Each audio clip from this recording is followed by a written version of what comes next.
What is going on, y'all? Welcome back to What the fuck's up? a random live stream for I don't know if I call it top rope. This is an experiment that me and Dahmer are doing, and actually this experiment came about because I got a new light for the shows, and I wanted to try it out. So I mean, we could call it a trial fun episode if it goes good. Maybe we could make it like a monthly thing or a bi-monthly thing. You know? Yeah. I mean that's true. At least you don't look jaundiced today. That's good. No, I love it. I mean, I can make myself look jaundiced if you want. I mean, if you feel like it, we ain't got nothing else going on yet. So if you feel like it, oh shit. There we go. I'm jaundiced for you guys. Yeah, Kathy actually asked me when she saw the show. She was like, "Is Bruce feeling okay?" I was like, "It's the light." It was just a light, I swear. I wanted to be a dick, but she's had it hard enough as it is the last few months. I was gonna be like, "Nah, he needs a kidney, and I'm gonna go to Florida and give him one." What? Psych. Not. So basically, we're here to just tell random stories about our childhood. You know, funny stories about us growing up. Yeah, more or less. More or less, we're just here to shoot the shit. Hence the title of the goddamn episode. We tried to get some other people on with us. It didn't really work, so we said, "Fuck it, let's do this." We're here now. I did. You did? I'm gonna have to, because I gotta go share it. I gotta share this shit. Oh, by the way, just because I know this isn't our wrestling show, FTR 1, match 2. Oh yeah, I kind of expected that. I'm still mad about God though. It's okay. Some people don't have sophisticated taste, I guess.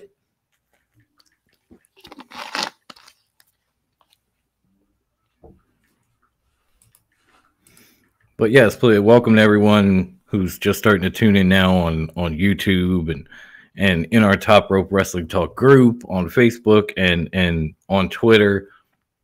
Good to see you. Nice to have you. We are here to just kind of, like I said, shoot the shit, talk about some stuff growing up. If you got anything, any questions, anything that you want to know, just hit us up. Yeah. We got somebody giving us the too sweet, so right back at you. Right? Too sweet. You know, I hate that it just says Facebook user on the group shit. I know. I don't get it. I don't get it, people. So the premise of us coming on here is just tell funny ass stories and talk about some funny or stupid shit that happened to us growing up. So I'm going to your number one mod is here. It must be Stu.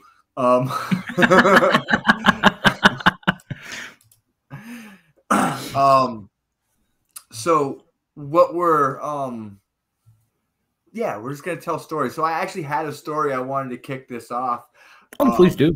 So I was about seven, maybe 8, but I believe 7, and I just got my first big kid bike. I was stoked about it, and we were at my aunt and uncle's house, and in this neighborhood that I lived in, it was like a giant circle, okay, and my aunt lived at the bottom of the circle, and we lived at the top, and there was a big ass hill there. So that's just setting up the story. Okay. You see where this is going, though. You see where this is going. You understand what is about to happen to a young high class. It's not going to be good, but it's going to be funny. No. So I got my first big kid bike. I had 0 training wheels. What up, Grandma Wendy? Wendy. So there was no training wheels, and I was going to finally learn to ride a big kid bike. So to start this venture off with everybody, my dad was helping me. Hey, Dad, if you're watching or listening, I love you. And in my aunt and uncle's backyard, they had a deck and they had an above ground pool. We were in Maine. In-ground pools were kind of not really a thing back then because everything froze. And there's we had a walk path that went around the pool, but on the other side of the pool, at the back corner of the house, there was an old abandoned house. So my dad started me at the end of the driveway, and he pushed me, and I went and I started riding. I'm like, I'm doing it. I make the sharp right around the pool, and I go face first into the fucking house. I hear, brake, stop. I can't turn. Fuck. Right into the side of the fucking house, dude. Oh my God. And it happened so fast. Like I was like I was the king of the freaking world. Like if I could have just taken my hands off the handlebars and went like this, I'm flying. It would have been a full Titanic moment, but there was a wall in front of me. Now I'm hearing the Celine Dion as you go into the wall. Bam!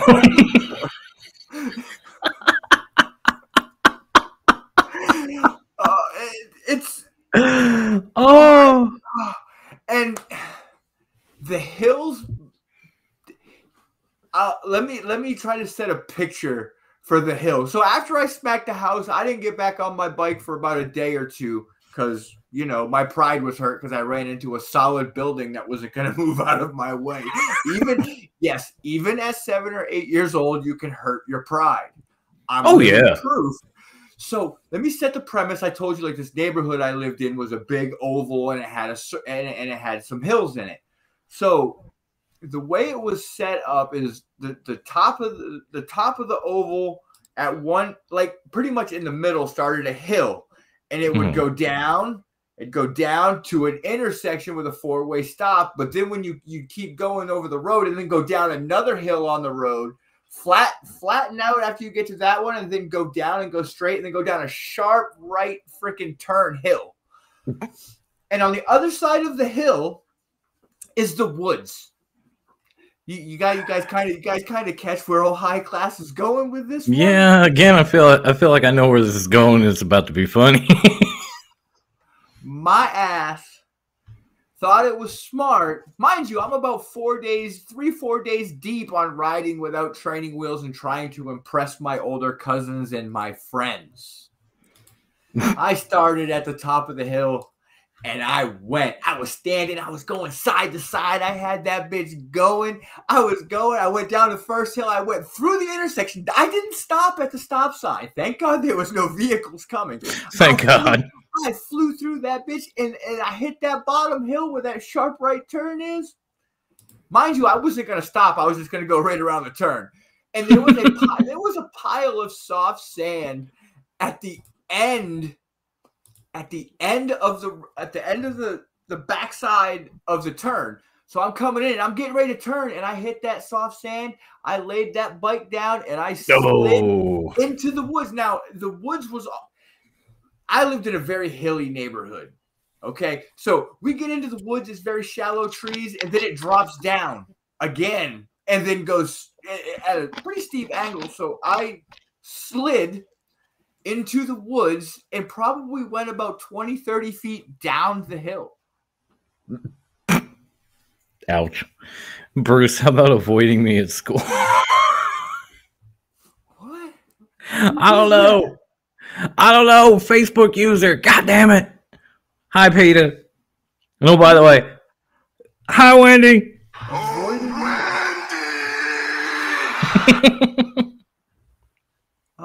This is okay.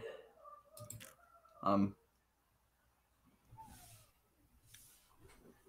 think I even hear my son laughing at you. Right? Where are these questions coming from? It has to be from the group, from the group post in Top Rope on Facebook. I shared it as well, and it's like this is like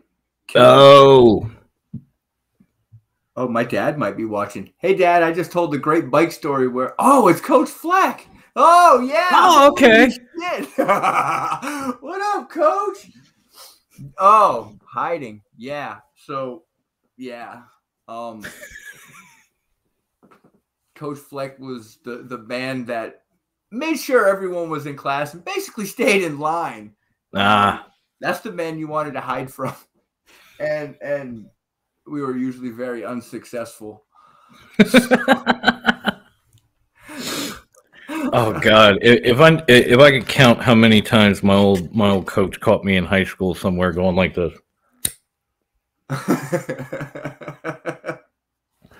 No, it's not me. I knew it. I'm holding the cigarette. I knew it. It's not mine. I was lighting it for somebody else. Oh my God! But yeah, no, I don't know if it's not the first bike story, but it's probably the most embarrassing bike story. I think at the time I was about 7, and I thought I was cool. I probably wasn't. I even have proof because this is I even have a picture from when I was 7, and I don't think I'm that cool. Like there I am right there. Aren't I adorable in my boots and my winter jacket? I don't even have anything like that. But I was about 7. Thought I was cool. I wasn't. I had a crush on this girl across the street, and she was a year older, so like had to have her. And I learned how to ride my bike, and she came over and asked my mom if I'd ride bikes with her. She was like, "Well, yeah, but be careful because he's not real good on it, and this and that, and don't go off the sidewalk." Because our neighborhood's kind of busy streets, had a few hills. You had to be careful. So we're riding around, and I'm trying my best because like I've maybe known how to ride a bike for a couple months at this point. I'm like, dipping, trying to hold on, and she keeps telling me, she keeps looking, she's in front of me, so she keeps looking back, and she keeps telling me like, no, you gotta balance yourself out, and I would, and it was cool. And we're coming down the sidewalk, and there was a chunk of the sidewalk missing, like big chunk of concrete missing. And I don't see it till I'm almost up on it. I'm like, oh shit. And I try and I do this like cool little move where I like turned and hopped and went over it. And she's watching me. She's like, that was awesome. We were coming to my house. And when you came down the sidewalk, there was row houses. My house was the last one. There was an alley. Then the rest of the row continued. So she's looking back at me saying, oh my God, that was so cool. And I'm thinking, I'm in there. And I look ahead and here comes a car. I'm like, oh shit, stop. Oh. And she nails on the brakes. Car pulls out in front of her, stops dead. She hits the car. The bike turns over. She flies over the hood into the grass next door. And I'm just sitting there like, oh my God. Oh my God. My first now I probably didn't think this in my young mind because I wasn't that adapted yet. But looking back on it now, my thought was, I think I just killed this bitch. I got a crush on her. I think I just killed this bitch. So I jump off my bike. I go, guy still stops. So I run around him and check on her. And she's like laying there face down in the grass across from the alley. I'm like, well, at least she didn't hit the street. Like, I'm looking at her and I said, you okay? Her name was Amy. I'm like, you okay, Amy? And I roll her over and she's like, I fucking hate you. I'm like, I didn't do it. I swear, she didn't talk to me for like a fucking year after that. And I had the biggest crush on this girl. Oh. And somehow being cool blew my chance. Like she watched me do this like sideways hop with my bike to avoid hitting this and like face planting over the handlebars. And she thought I was awesome. And then by the end, she was like, I fucking hate you. Oh, no. Worse. No. That's the worst. You're like, I'm trying so hard to impress you. And I thought I did like seconds before that. I was like, yeah, I'm in there. She thinks I'm cool. And then wham, she hits that car and then she blames me. I'm like, well, this is going horribly wrong. This is the story of my life, by the way. I guess if do something cool, get somewhere, then wham, somehow it's your fault. I mean, if you stop and really look at it now with your adapted mind, you were showing off, and well, no, I guess it is her fault for riding. I wasn't even showing off. I was trying not to face plant on a concrete sidewalk, so I just like, and I did this like sideways hop where somehow I got the back wheel up too. Like I don't even know. I didn't even know how I did it back then. I just managed to do it because I was trying to survive. And she looked back and saw me do it, and she thought, and she just went, "Wow, that was so cool!" And my ego just.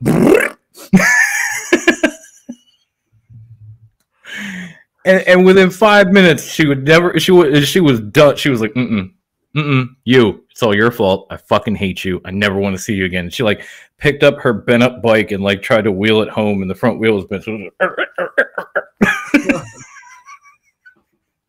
So in the neighborhood that I grew up in, like there was literally probably a good 12 to 15 kids that I went to school with that we were all in the same grade, same age. Yeah. And we all grew up in the same neighborhood. It was kind of awesome. But me and you know, we grew up in the same era. I think we're like what, 1 year apart or the same age? We're like a couple years apart, yeah.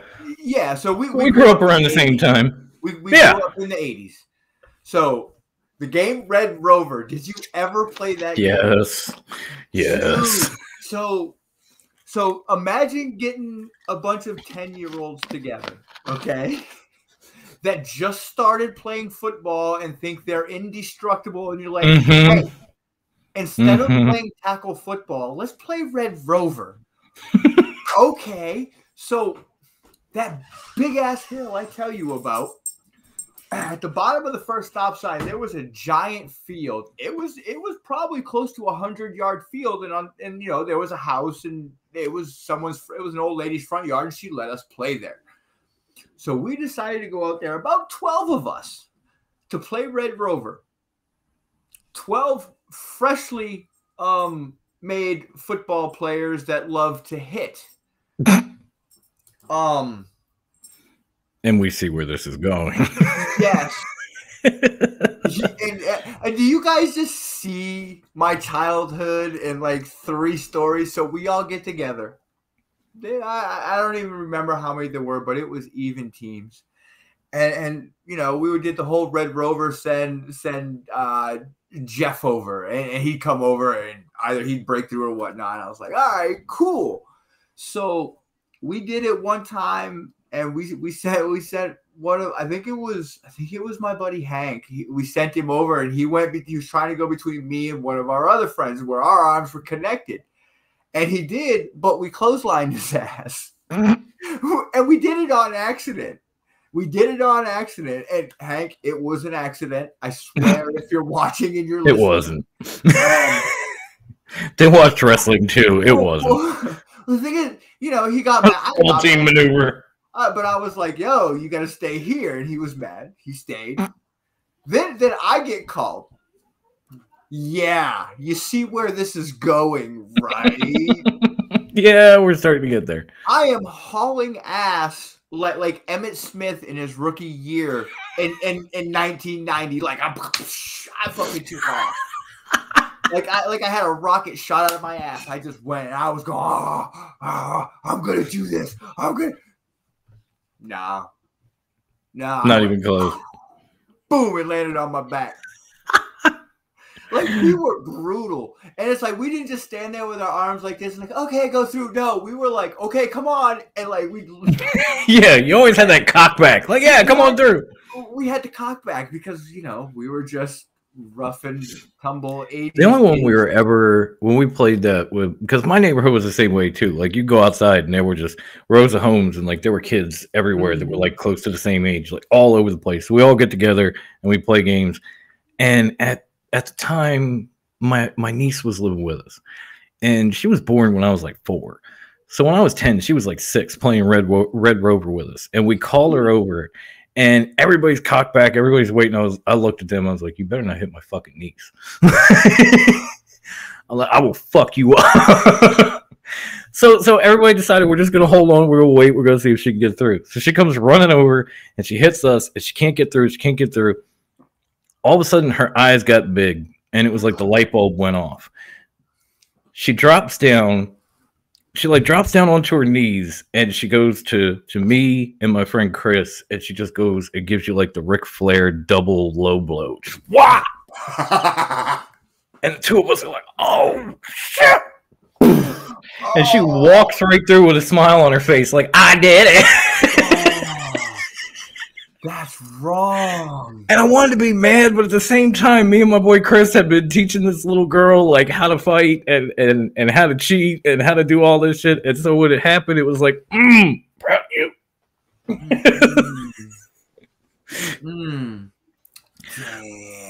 Because but my sister had moved in like right after she was born, so it was like having a little sister, but not really. Like she come out for Halloween with us. I remember one year she was getting dressed for Halloween, and I was already dressed, and I'm Freddy Krueger that year, and I looked good. I had like the sweater, I had the big, plastic mask that just made you sweat in the cold. So when you tried to take it off, it was frozen. The hat, glove, the whole nine. And I knew my niece was coming out, and so I, in my Freddy Krueger costume, ran into the alley because all the street lights were out here, but the alley was dark. You couldn't see anything in the alley. So I ran in the alley and I waited. And the door opens and I hear my sister and my niece coming out. I think my niece was going as Jim that year. I don't know if anybody remembers that old ass show. Yes. Oh my God. She was supposed to be Jim and her little friends were supposed to be the holograms. So she walks out in this like plastic Jim outfit with a mask and everything else. The old plastic mask. with the strap, with the string on the back, like the nylon string or whatever. So she comes walking out, and I know she's coming, so I wait. She gets on like the first step, then she gets on the middle step. As soon as she hits the bottom step, I jump out, I grab her with one hand, and I'm holding over her like this with the claw hand. I'm just raw. She's Next thing, it just starts peeing. She still to this day tells this story on the regular whenever I show up. She's like, I was so fucking mad at you, Uncle Don, but at the same time I was like, that was a good one. I'm proud of you. So, speaking of Halloween, I have so many Halloween stories. Dude, I don't know. I was probably about 14, maybe 13, maybe 14. I think I was in junior high still. So I think I was like 12 or 13. And me and a group of my friends went out trick-or-treating because that's what 12 and 13-year-olds do. Yeah. Back in 1993, maybe. Yeah, I was gonna say not now in this neighborhood, but back then, yes. Back then. And where I lived on the border of Maine and New Hampshire. So I could go to either state, come or go, because it was literally like a half mile from my house. So we decided after we hit up our neighborhood, we would go over to Somersworth, New Hampshire, and go trick-or-treating. So when you go into Somersworth, you can go up. There's like a road that goes to the left, and if you look to your right as you go, it's all hill. But when you go up the street, there's houses on the hill, and they go up the hill. It looks cool. So we decided, we were going to be cool, and we were going to go pumpkin bowling during Halloween. Down these massive hills. Yes, Dad, this is the first time you are hearing this story if you are still listening. Oh, boy. No, we did not get arrested, so he's going to be preemptively grounded by the end of this show. but I don't care if you're 40, you're fucking grounded. Right? I don't give a shit if you're sorry, 40. Dad. No more podcast shows. Damn it! Never let me do anything. So it was close to the busiest time of the night. It was still early in the night, but it was still dark enough, and there was people out. So what we would do is we'd find a house where the lights were off or didn't look like anyone was around, and we'd steal their pumpkin and fucking roll it down the hill. We didn't give a shit if there were people, cars, dogs, cats, squirrels the size of dogs, because that's what fuck them all. It was fuck everybody. Let me tell you what. We have never run so fast. Like, you thought I was telling you I ran fast when I played Red Rover? I was breaking the speed of light. My boy rolled. He rolled a freaking strike.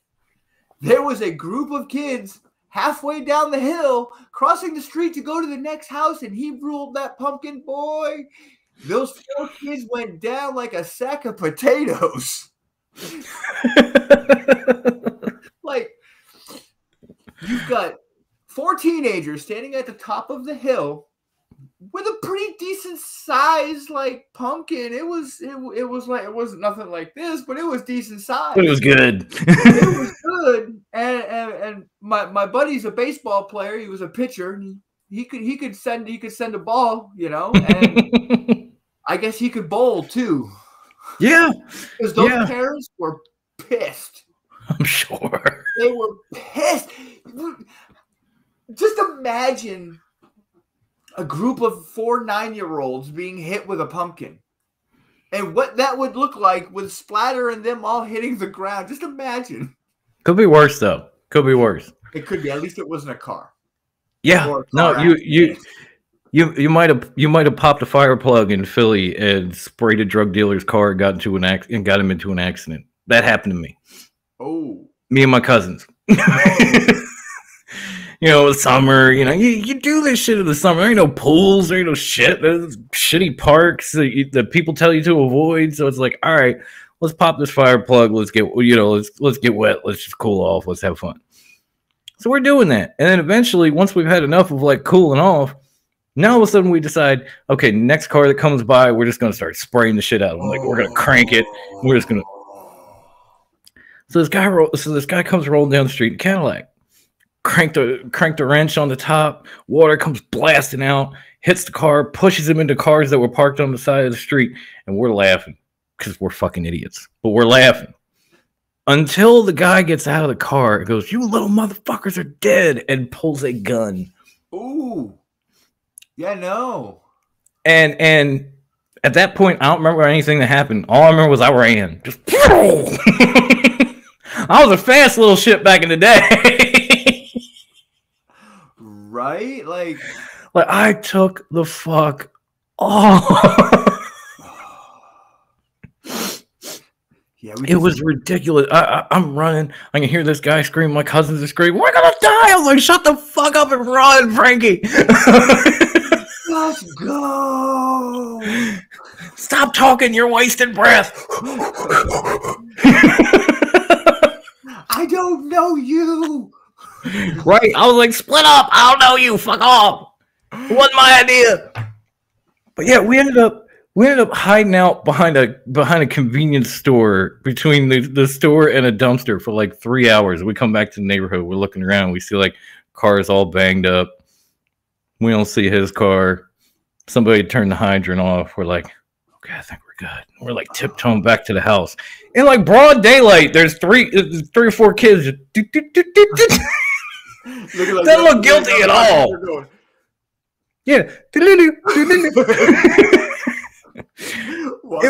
was so fucking ridiculous. Like, we look guilty as shit. If there was a cop in the area, it would just be like, come with me.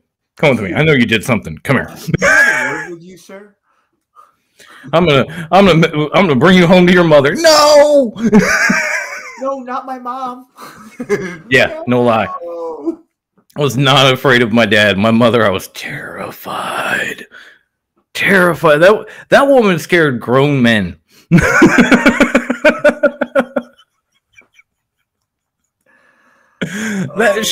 No lie, she scared grown men. It was ridiculous. So of course I was terrified of her. And there's another Halloween story. It was one year, I think we were all my friends were like 11, 12.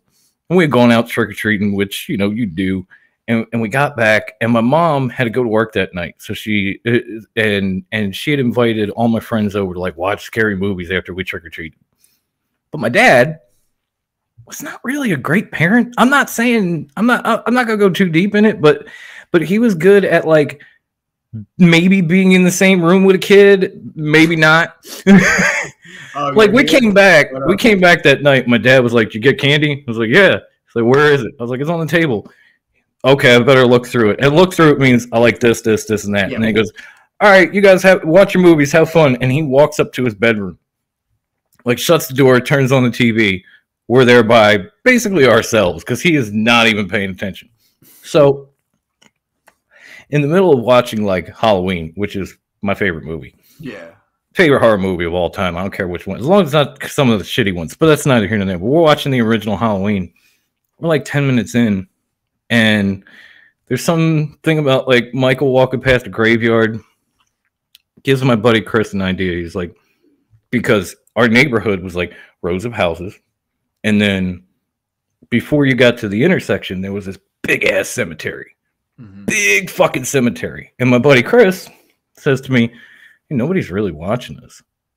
Let's go to the cemetery. It's like 11 o'clock at night at this point. Oh, this ain't good.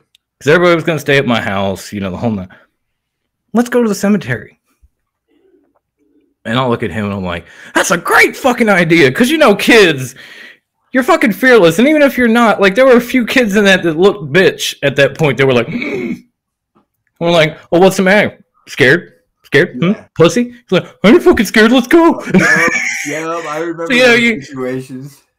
You peer pressure all your friends, and so now a dozen of us are like walking a block over to this cemetery, and it was the cutest fucking thing for the area, because like all you see is row homes and streets, and then you get to the cemetery, and just on the outside of the last road in the neighborhood, they just put up like this tiny row of trees, just little bitty. It's like it wants to be a forest, but it isn't. It's barely a tree line. So you have to sneak through that to get into the cemetery. There's no fence. Nobody's there. Nothing. It's just this tiny row of trees. We're like, oh, this is too easy. We cruise in. And it's like this.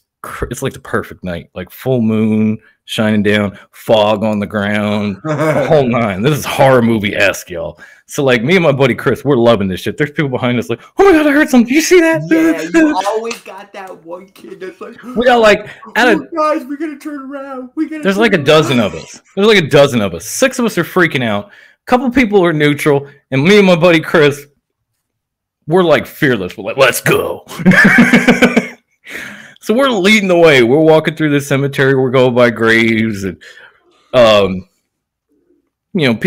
kids like daring each other, like, "Oh, dude, piss on that grave." I was like, "I wouldn't fucking do that." I don't go that far.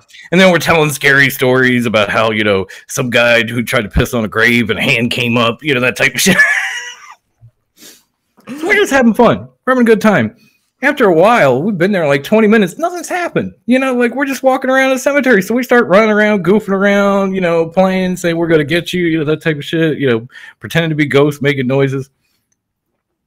And all of a sudden, like my friend Chris runs off and he was trying to hide somewhere to jump out on somebody. And he just all of a sudden screamed and went down. And there's fog on the ground.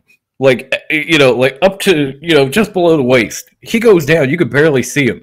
And all you can see is he's trying to get up and he can't. And he's going, oh shit, help, help. And I'm like, oh, that's a good one, homie. You got me. Come on, get up. I can't. I really can't. Bullshit. You're fucking with me. Get up. And he's like, no, seriously, on my mom, I can't. And I'm like, what the fuck you mean you can't? He's like, something's got me. And as soon as he said something's got me, at least half of us just ran. Oh my God. Pew. Ran right back to the fucking house, ran to his house to get his parents. I was like, oh shit, if we live, we're gonna get whooped. Because that did happen when we grew up too.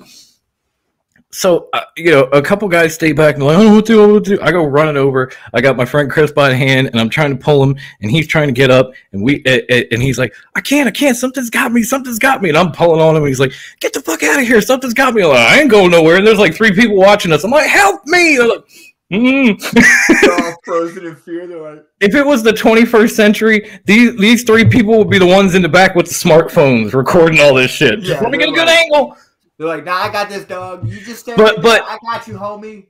At this point, as far as I'm concerned, they are eyewitnesses to a murder by a ghost. So Chris is like, don't let me go. Like, fuck that. And I'm pulling on him, and he's holding on to me, and I'm pulling on him. And like a few minutes later, his father comes running up with a flashlight, throws the flashlight on him. Turned out, in the middle of the cemetery, there was a tree root that had come out and popped out of the ground. And my boy Chris got his foot stuck up under it so far that it was over the back of his ankle. Like his foot bent, and his bent foot and everything slid under it all the way up to the ankle. So he's on like an angle underneath this bitch. Oh my God. And it had swelled, so we can't get him out from under it. So his father's like, Jesus fucking Christ. Goes back to his house, comes back. He's got a fucking saw, and he's just... The old hand Just saw. working away at when it finally breaks free, he gets up and he can't walk. So he's got his arm on me and he's like limping off, like you see the injured football players and shit. Just, and we end up taking him to the hospital. I got my ass kicked for this, by the way. When my mom came home, like she got home late, so I got to go to sleep. But then the next morning, she was like, "So what happened last night?" And I was like, "Oh, nothing much." Blah blah blah. Phone rings 5 minutes later. I'm like, "Oh shit, it's Chris's parents." So they did this, that, and the other. They did what? My ass was kicked. After that, we go to school the following Monday, and I see Chris, and he's got a walking boot at this point. And he's not on crutches, but he's like hobbling along on a walking boot. And I come up to him like, "Are you okay?" And he's like, "Dude, don't take this the wrong way. I fucking love you, man." I'm like, "What?" He's like, just leave it at that. I fucking love you." I was like, "Why?" He's like, "You didn't leave." I was like, "Dude, it was a fucking piece of tree. What are you worried about?" He's like, "Yeah, but you didn't know it was a piece of tree. You thought there was some fucking zombie or some ghost or some shit trying to drag me to hell and you wouldn't let go." I got you. I was like, "Not on my watch, motherfucker." It's like the scene from Cliffhanger when Stallone got one hand. He's like, it was just, "Not today, zombie. Not on the psycho's watch." I will not let you. But he was so for like a week. Every time I saw him, every time I walked up to him and said, "Hey," he was like, "Don't take this the wrong way, but I fucking love you." I was like, "Stop, just stop, okay?" We're good. People say we're too close already. We've already done the blood brother thing with the pocket knife. We, when our families go on vacation, we go together. Like, oh my god. Like, just stop. Somebody's going to hear this, and you're going to embarrass the shit out of them. And he's like, "Okay." I'm like, "Yeah, I love you too." Like, we're on the low. Like, "Yeah, I love you too." Oh, my God. Oh, it was so good, though. It was like, he was like, you didn't leave. Everybody else ran or watched. You just stayed there and hung on." I was like, "Okay. It was a root. It was a fucking tree. It's no big deal. You didn't know that." Oh. So, I was in junior high. So junior high is middle school. Some places, everywhere is different. Yeah, we called it junior high, and it was 7th and 8th grade. So my 7th grade year. So when we would get dropped off at school, we had an option where we could hang out in the cafeteria before first bell, or we could go out behind the school before first bell. So we got me and my friends, again, a bunch of my football buddies, because, that's just how I rolled at that age. It was football or nothing. We were out back. We were hanging out. And the first bell rings, and I'm kind of behind them. It's my buddy Jeff, my buddy Matt, and my buddy Tim. So we had to walk down a hallway, like past the gym lockers and stuff, and we come into the cafeteria area, and then we'd have to make a right to go down the hall to go to our class. Well, the right wasn't like a normal corner, I guess you could say. It wasn't like this. It had the wall came, and then it went flat, and then it went straight down the hall. So it was like 90-degree angle is what you're saying. Yeah, well, so you went from here to there. No, yeah, because it was a wall, and then it went to like another wall to go, and then it went straight down the hallway, and there was a window, and then there was another long strip, because that's where the front office was.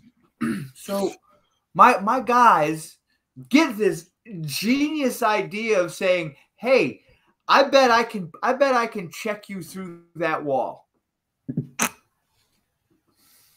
Bad idea. No. They're like, "No, I bet you can't. Bro, they checked my boy into the lower part of the wall, and he landed on the floor in front of the front desk in the office." This is the stupid shit me and my friends did. Yeah. Like, we're 12 years old. We're in 7th grade. We just now got lockers, and we've got 7 classes a day. We're not sitting in the same classroom. We think we're hot shit now. Right.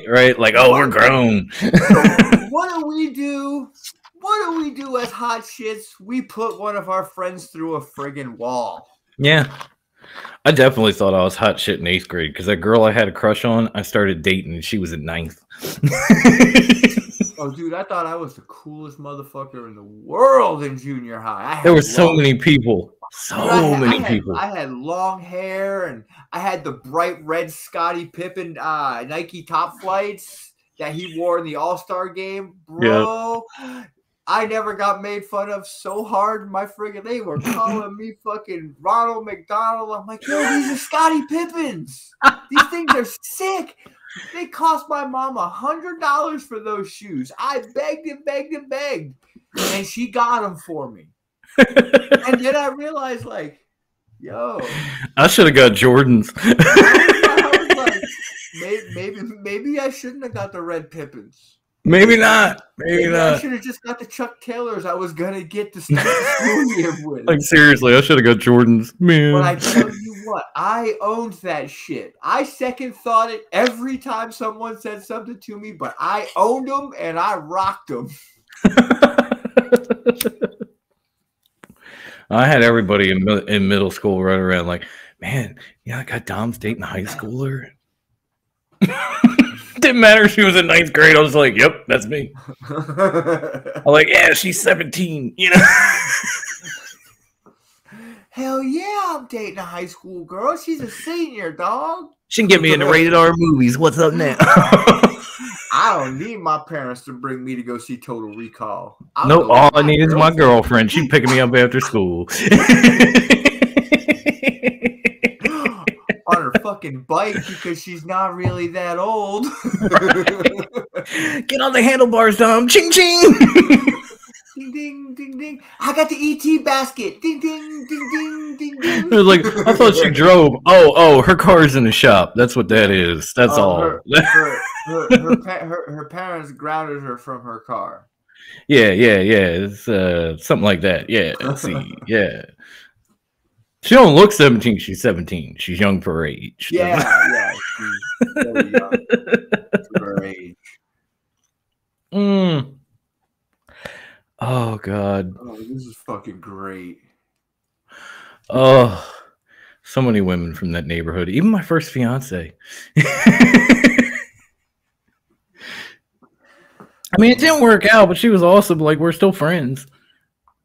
Even my wife is cool with that. I'm like, really? She's like, yeah, I don't care. What are you doing, Mika? My dog just lifted her leg like she was going to piss on my feet. No. And who would have known that would end up being my first fiance? Because we were talking about the first time that we met. It was at one of my high school graduation parties. And she showed up with her older sister. And I was into her older sister at the time. Now, in my defense, I was pretty drunk because it's a graduation party. I was probably a little high. Like, just... Yeah, like this much. A little bit. I was also a little bit of a social misfit because I'm sitting there out back at somebody's house at a graduation party with my kicks up on this like outdoor table. I'm kicked up in a chair. I got all my baggy jeans and my polo shirt, and then I'm rocking if you saw the Eddie Kingston episode, it is not the first time I rocked a do-rag with knotted in the front like Tupac. That was my thing. So I'm sitting there, I'm drunk off my ass, I'm smoking a cigarette. They walk up and I look at her sister, I'm just like, oh, hey, how you doing? Shit. And she would talk about how, like, things need to get wilder and crazier. I was like, yes, they do. And I will, and I know just what'll do it. Take this do-rag, and I ripped it off my head. I was like, put this on, take everything else off, start running around the backyard. And she was like, I don't think I'm going to do that. Yeah, how about no? And some of my friends who were sitting out there with me start saying like, oh, I'll give you like $40 if you do it. My buddy's like, make it 80, like So eventually, we're just because we're all drunk and a little high. So eventually, it's like, look, $300 in a do-rag. Will you do it? And the whole time, my soon-to-be fiance is standing there with her current boyfriend, looking at me like this motherfucker. Like I'm gonna kill this motherfucker. And yet, she still said yes a few years later. That's game. That's game. So, in the comments, my dad has just reminded me of a very good story. The time you broke your arm and invited the football team over for Chinese food. So let me. Yes, that happened. That actually happened. Let me lay the premise for you. So we're playing Deering High School at home. It was my freshman year. I believe I was playing corner. I think I was playing corner, and my buddy was playing linebacker, and this dude they ran a sweep, and I was going to make the tackle, and I got hit from behind, and my buddy got the tackle, but I landed like this. Instead of landing like this to catch myself, I landed like you this. put the, yeah. I put this down. My whole forearm was bent in a U. So listen, I didn't know it happened. I didn't feel it. I stood up and I started going on the field, and I was like, and my arm, like, and my coach turned around and he looked at me and goes, "Oh fuck!" And I'm like, something. Then he said that something. I looked down and I said, "Oh shit! Oh fuck! Oh shit! Help!" And they laid me down and can't even throw up the X because your arm's broke. And like I went into shock. I'm fucking 14 years old, 15 years old. I'm in shock, laying on the sideline. I got all these kids in like junior high that came up to watch the freshman game because we had a really good group of kids and we had a really good team. And you know, they're asking me how I'm feeling, and my mom's there and my dad's there, and I say, "Hey, Mom." She's like, "Yeah." I said, can we have Chinese food for dinner? and her and my dad are like, "Yeah, sure, you can have it." Why not? And I looked over at the fence, and all my friends were like, "Dude, you're gonna be good. You're gonna be good." I'm like, "Hey, can those guys come? Can we invite the team over too, so they know I'm okay?" We had like a 30-man squad. I had about 25 to 30 people I knew along the fence, and I just invited everyone over to my parents' house for Chinese food. Yes. Mine wasn't that bad, but I took a landing where instead of coming down on my hand, I like went sideways and came down on my thumb, like just my thumb. And when I stood up and I looked at my hand, my thumb was bent all the way back to my arm, like it was just. And I was like, this is bad. Help. They take me off the field. They're like, I guess we could wrap it. I don't know. Should we take him to the hospital? Like, yeah. Like, this is not a question. This is not what we do. This isn't supposed to look like this. Right, they had to like reset my hand. They had to get me back. They had to get me to physical therapy of like playing with a racquetball and shit, trying to get my thumb to move again. Oh, you know, I don't know how you feel, but I think we could make this an actual monthly show for us because I think we kind of could. A whole fuck ton of fun, and I'm enjoying the shit out of this. This so is fun. Many more stories. I got I got a Vito story. Oh, okay. Just thinking of my ex-fiance just made me think of a Vito story because Vito and my ex-fiance were the same age, so they both had a prom, and I was coming back to go to the prom with my fiance, with my soon-to-be fiance, and Vito was so excited. It's like, "Oh shit, you're gonna be there! I'm gonna be there!" So we all get together because we lived in the same neighborhood before we go to the prom, and girls are like upstairs trying to like fix their hair, like do each other's makeup and shit. Vito and I are in my living room, and he's like, "You still got that liquor cabinet, right?" It's like, duh. So They're all getting fixed up. We're sitting there in tuxedos in my living room, pouring shots of tequila, double shots. He's like, yeah, this is good. This feels pretty good. Like, I'm kind of nervous. This is the big night for me. You know, making me feel a little better. I'm still on edge. He's like, I don't know what else to do to get the edge out. And I was like, oh, I do. Bag of weed. Come here. Oh, yeah. So we're just sitting there, like, screaming upstairs at my house, like, y'all done yet? So eventually, like, we get stoned. They come down. They're done. We're sitting there on the couch, just like sacked out, bag of chips in between us, and we're fighting over who goes first. Like, no, it's me. No, it's me. Don't you put your hand in at the same time as me, motherfucker. I ain't with that faggot shit. No, it's me. It's me. I ain't with that gay shit. Okay, you go. Okay, you went good.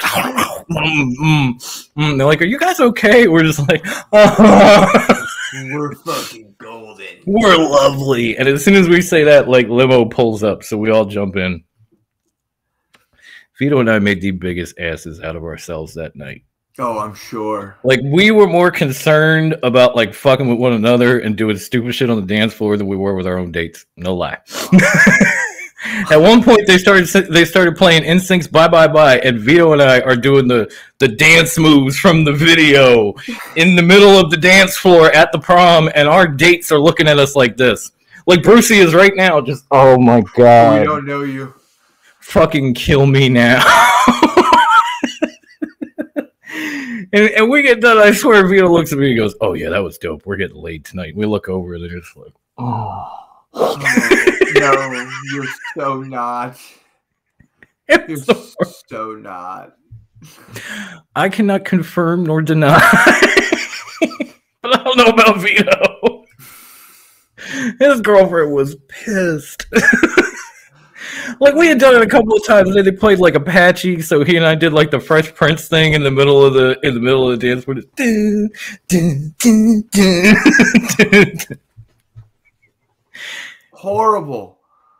Horrible. It was terrible, but it was fun. Oh, I'm a little older than Vito. I'm a little older than my girlfriend at the time. So coming back to that school was just like, it was not a nice thing. Like, teachers and principals that remember me, they were like, "Oh my god, what are you doing? What are you doing here? Why are you?" We don't want to see you. We never wanted to see you again. I know we shouldn't say that, but we're saying that. You know, that 5-year reunion, you can skip that. So it's just an awkward night, but we had fun, and, you know, I guess that's all that matters. Right? Well, with that being said, on that, Jim, I guess this is our pilot episode of I think instead of shoot the shit, I should have called it "We Thought We Were Cool." Yes. That's the next episode. We thought we were cool. When we thought we were cool. And hopefully we'll get Grandma Wendy on here and maybe get a couple. Next episode, I'm going to tell you how excited I was when I was the first person in my neighborhood to get a slap bracelet. Yeah, about that. Stay tuned, folks. Stay tuned, and I have a great story about the tetherball tournament we used to have before school. Stay tuned. Please come back. We're gonna make this probably gonna make this a monthly show. So next month, join us where we'll probably be talking about crazy, stupid Christmas stories. Yeah, that could work too. I think I got a few of those. Oh, I've got plenty. So thank you for everyone that joined us. Hopefully this catches on, Dom, and we get some views, because a lot of people love hearing stupid shit that other people did when they were kids. And if anybody else wants to come on and talk some stupid shit, we'll bring you. Yeah, this is an open floor. You know what? This might take place at Drunk Upon a Time. I'm gonna have to reach out to the League of Extraordinary Podcasts and see who else wants to come on and talk shit. Yes. About the times they thought they were cool. Yes, when we thought we were cool. So on that note, there are no social medias for this show. This is just us having fun. You can't get merch for this show. So No, you can always go back and do the top rope or whatever. You know it. Stuff. But this is just for pure fun and entertainment. Yeah, absolutely. I'm just thank you for coming on and recording and letting me try my new light. Oh, no problem, man. I wasn't up to much anyway. Me either. So, ladies and gentlemen, boys and girls, this is the end of episode 1 of When We Were Cool. Shooting the shit. We thought we were cool. We thought we were cool. Good night. We will catch you next time. Later. Be cool, y'all. Don't be like us.